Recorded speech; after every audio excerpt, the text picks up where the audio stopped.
The knights rode through the abbey gate into the shade of the tall trees lining the courtyard. I counted 20 in the group, well mounted, their chainmail gleaming in the morning sunlight. The abbot walked down the front steps to greet the travellers. "Welcome, soldiers of God," he said. I stopped working, leaning on my hoe to watch from the garden. I tapped Brother Tuck on the shoulder and pointed to the Templars astride their horses in the courtyard. A tall, thin knight, wearing a gilded cowl, dismounted, removing his helmet, and greeted the abbot. "Thank you, Father," he said. His voice was high-pitched and seemed out of character for a warrior. Templars were forbidden to shave their beards, but this one's was sparse, as if he could not grow a full one. His face was pinched as though his helmet were too tight and had forced his features into a permanent scowl. He wore a Marshal of the Order emblem on his tunic, which meant he was in command. "My name is Sir Hugh Montfort. We are bound for Dover and the Holy Land." He pointed to another knight, who dismounted and stood holding the reins of his horse.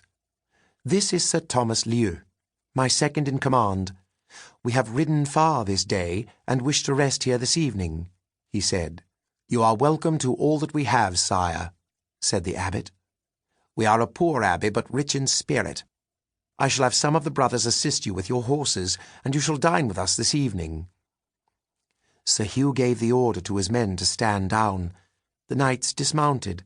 Some of them began to stretch, shaking their legs and arms, tired as they were from their journey. "Tristan?" I heard the abbot call my name. "Yes, Father," I asked as I ran over from the garden. "Make room for our visitors' mounts in the stable, then return with some rope to help them hobble the rest here in the courtyard. They are welcome to our feed and hay," he said. "Yes, Father," I said. Sir Thomas, who had overheard our conversation, stepped forward, removing his helmet and holding the reins of his horse in his hand. He was a head taller than I, and a large battle sword hung at his belt. Though his face was covered in dust, I could see a long scar on his cheek that travelled from his right eye down his face until it disappeared in the tangle of his beard. His hair was a reddish-brown colour, and an easy smile came to his face.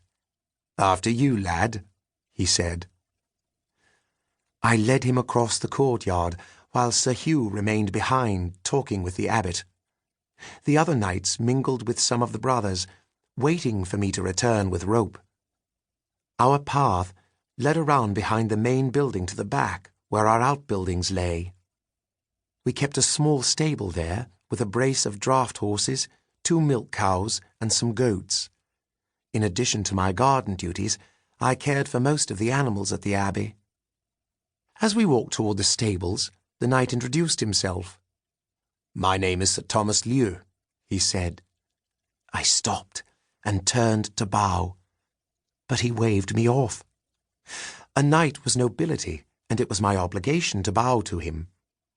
"Ah, no need to bow. We don't stand on such formalities in times such as these," he said. "Tristan, is it?" "Yes, my lord," I said, still partly bowing out of habit. I noticed that Sir Thomas's tunic was frayed, and that his boots were caked with dust and mud. His mail was tarnished, the rust showing through in several places. The shining hilt of the sword that hung at his belt, however, gleamed in the sunlight.